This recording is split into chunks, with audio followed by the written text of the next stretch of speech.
Rema hari ini, Roma 8 ayat 28. Kita tahu sekarang bahwa Allah turut bekerja dalam segala sesuatu untuk mendatangkan kebaikan bagi mereka yang mengasihi Dia, yaitu bagi mereka yang terpanggil sesuai dengan rencana Allah.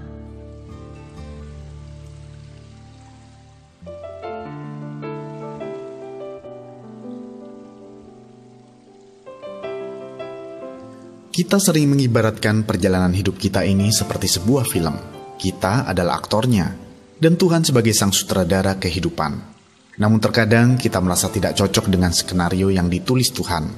Kita pun bertanya banyak hal kepada sang sutradara, bahkan mengeluh tentang buruknya skenario yang sudah Dia kerjakan.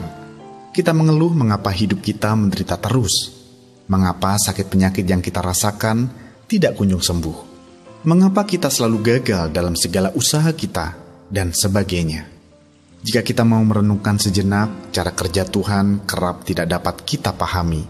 Ketika kita melihat Tuhan yang berjanji memberikan keselamatan kepada kita, justru 2000 tahun yang lalu dihina dan dihujat banyak orang, bahkan dipukul dan disalibkan. Kita mengira Dia sudah kalah, bahkan sedang dihukum Allah. Namun sesungguhnya dengan cara itulah penyakit kita ditanggungnya, dan kesengsaraan kita dipikulnya. Ganjaran yang Dia terima mendatangkan keselamatan bagi kita, dan oleh bilur-bilurnya, kita menjadi sembuh. Sebab kehendak Tuhan bagi hidup kita adalah pada akhirnya kita bisa mengalami berkat kesehatan, pemulihan keluarga, keuangan, dan menjadi berkat bagi orang lain, sehingga nama Tuhan dipermuliakan. Ya, begitulah cara Tuhan bekerja saat menulis skenario kehidupan bagi kita. Terkadang alurnya membuat kita tidak nyaman atau merasa keberatan, akan tetapi pada akhirnya selalu ada kebaikan yang sedang Tuhan rancangkan bagi hidup kita.